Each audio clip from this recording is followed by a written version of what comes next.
peace in our society, as well as the importance of family and social peace.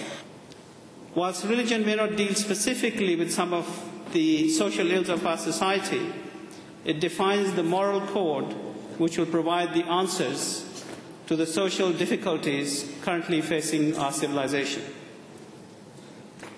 The Quran tells us, "Verily the most honoured amongst you in the sight of Allah is he who is the most righteous amongst you." All religion teaches us how to attain honour before God, and such honour is linked to righteousness. This means that religion has a clear role to play in helping us heal the rifts that have opened up in our society. We are so fortunate today that we have amongst us His Holiness Hadhrat Mirza Masroor Ahmad, the international head of our community, who will be addressing us later this evening before we have some addresses from our distinguished guest. Thank you very much. Once again, a warm welcome to all of you, and hope that you have a very good evening this evening. Thank you. First speaker of the evening is Ms. Justine Greening, Member of Parliament for Putney. Putney is the constituency in which the London Mosque is situated. So she is a Member of Parliament representing the London Mosque. Thank you for that very kind introduction. It's an absolute privilege and pleasure for me to be able to briefly address everybody who's here tonight. It's fantastic to see so many people, many of whom I know personally, from right across our community and our local area. I can see some other MPs, I can see members from the House of Lords, I can see my local councillors and mayors, and also local residents. So it's fantastic that we've all been able to gather here tonight. I think sometimes, although life seems very complex, actually it boils down to some very simple rules. I think that politics works best when it works with the grain of human nature rather than against it. But I also think we have some simple rules for our local communities and our society. And I think that our communities work best when they work together. And I think that our communities work best when they focus on the common things that they have that bind them together rather than the things that divide sections of our community. And that's why tonight is so important. It's interesting to me that as a local MP I spend a lot of time meeting up with many different groups, and you sort of see that a network is created by which we all end up being here tonight but perhaps have not met one another before. This evening is absolutely critical because as leaders of our community and as people who care about what happens to our community, we all have to play our role in improving the ties that bind us together. And that is what this evening is here to do.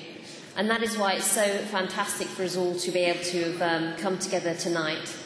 It is an absolute privilege for me to have the Ahmadiyya community based in my constituency. I'm very proud to be able to represent them, and I can assure them that for as long as I am the Member of Parliament, I will do my best to represent them with all the energy and vigour that I have. And I absolutely salute them for the leadership that they have shown this evening in making this event happen. Thank you. And our next member is going to speak, the Member of Parliament for Mitcham and Morden, Ms. Yvonne McDonough. Please. It's a very strong community that puts 4 parliamentarians on an agenda to speak. And I am fearful that you may all die of starvation before we get through the speeches, or worse still, the sound of snoring will overpower us. So I just want to say to everybody here, very welcome. Unfortunately, you're just outside my constituency. You're actually in the constituency of Wimbledon. But you're fortunate enough to travel through Mitcham and Morden on your way home tonight. And I just want to say that London is a fantastic place to live, an increasingly diverse place. Our part of South London is benefiting from the diversity that Inner London has seen over a very long period, and that the Ahmadiyya community is a part of that increasing diversity that makes our place a more exciting and a more challenging place to live. And we can be negative about things, but I think the various communities have made us strong, have made people want to invest in our capital city, have made people want to move here. And as a parent, as the daughter of immigrants, I have to say that London is one of the most welcoming cities in the world, and I hope that everybody enjoys living here. I'd also have to say is that the vast majority of our young people, from whatever community they come from, are hard-working, who want to do well and mean no harm to anyone. In fact, most of them are the people more likely to be the victims of crime rather than us. So there are many, many happy messages to give tonight. I don't think that religion in my lifetime has had a bigger say or a bigger message to give to society as a whole. And I think we make a great contribution from all our faiths, and we should be glad for our contribution. Thank you. Member of Parliament for Beaconsfield, an old and dear friend of the Ahmadiyya community, at present he holds the office of Shadow Attorney General. I welcome Mr. Dominic Grieve, MP. Good evening and assalamu alaikum. It's a great pleasure to be with you this evening and indeed to be back with the Ahmadiyya community again.